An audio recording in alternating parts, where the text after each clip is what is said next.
संघर्ष विराम के बाद पहले बयान में खामनेई की अमेरिका को चेतावनी, भविष्य में हमलों की भारी कीमत चुकानी पड़ेगी। Tehran, Iran.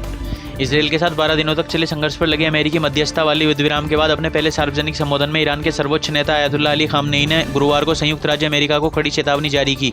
उन्होंने कहा कि भविष्य में किसी भी आक्रामकता की भारी कीमत चुकानी होगी।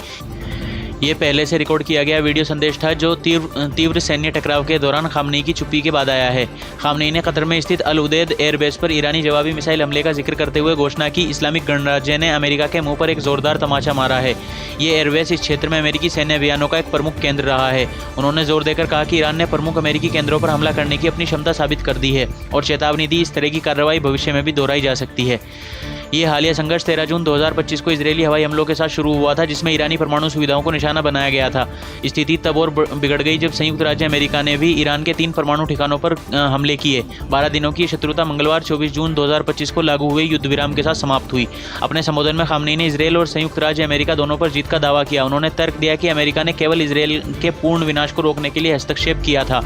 उन्होंने ईरान के परमाणु कार्यक्रम पर अमेरिकी और इजरायली हमलों के प्रभाव को भी कम करके आंका और राष्ट्रपति डोनाल्ड ट्रंप पर नुकसान को बढ़ा चढ़ाकर बताने का आरोप लगाया। हालांकि खामनेई ने एक विद्रोही रुख दिखाया, लेकिन अंतर्राष्ट्रीय पर्यवेक्षकों और अधिकारियों ने ईरान के परमाणु प्रतिष्ठानों को हुए महत्वपूर्ण नुकसान की पुष्टि की।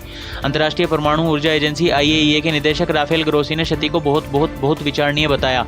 सर्वोच्च नेता, जो संघर्ष शुरू होने के बाद से सार्वजनिक रूप से नहीं देखे गए थे, ने एक अज्ञात स्थान से अपना भाषण दिया। उनका फिर से सामने आया और विद्रोही बयानबाजी एक अस्थिर युद्ध विराम के बाद की अवधि का संकेत देती है, जिसमें नए सिरे से राजनीतिक बातचीत की संभावनाएं निश्चित बनी हुई हैं।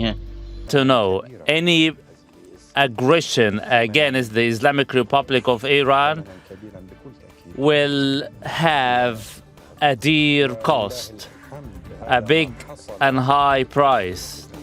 This is what happened. Praise and pride to the Iranian armed forces, the Iranian people. Simply, the armed forces are part and parcel